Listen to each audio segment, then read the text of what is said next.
Surat railway station રીડેવલપમેન્ટને લઈ 30 દિવસનો mega block કરવામાં આવ્યો છે, જેથી ટ્રેન ઉધનાથી દોડશે.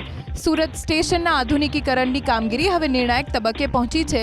સ્ટેશન રીડેવલપમેન્ટ અંતર્ગત પ્લેટફોર્મ નંબર 2, 3 અને 4 વચ્ચે થ્રુ રૂફ લોન્ચિંગની કામગીરી હાથ ધરવામાં આવશે, જેથી રેલવે પ્રશાસન દ્વારા 30 દિવસ માટે ટ્રાફિક વર્કિંગ ઓર્ડર જાહેર કરવામાં આવ્યો છે, જેની સીધી અસર સુરતથી અવરજવર કરતી લાંબા અંતરની ટ્રેન પર પડશે.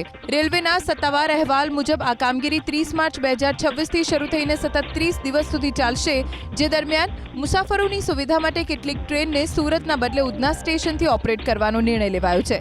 અમરાવતી અને બાંદ્રા સહિતની ટ્રેન હવે સુરતના બદલે ઉધનાથી ઉપડશે, જેથી મુસાફરોને સતત અપડેટ રહેવા અપીલ કરાઈ છે. બ્લોકનો સમય પૂર્ણ થયા બાદ ખાલી રેકને ઉધનાથી સુરત લાવવા માટે રેલવે દ્વારા વધારાના ક્રૂ મેમ્બર્સની ફાળવણી કરવામાં આવી છે. રેલવેના સત્તાવાર અહેવાલ મુજબ આ કામગીરી 30 માર્ચ 2026થી શરૂ થઈને સતત 30 દિવસ સુધી ચાલશે, જે દરમિયાન મુસાફરોની સુવિધા માટે કેટલીક ટ્રેનને સુરતના બદલે ઉધના સ્ટેશનથી ઓપરેટ કરવાનો નિર્ણય લેવાયો છે. અમરાવતી અને બાંદ્રા સહિતની ટ્રેન હવે સુરતના બદલે ઉધનાથી ઉપડશે, જેથી મુસાફરોને સતત અપડેટ રહેવા અપીલ કરાઈ છે. બ્લોકનો સમય પૂર્ણ થયા બાદ ખાલી રેકને ઉધનાથી સુરત લાવવા માટે રેલવે દ્વારા વધારાના ક્રૂ મેમ્બર્સની ફાળવણી કરવામાં આવી છે.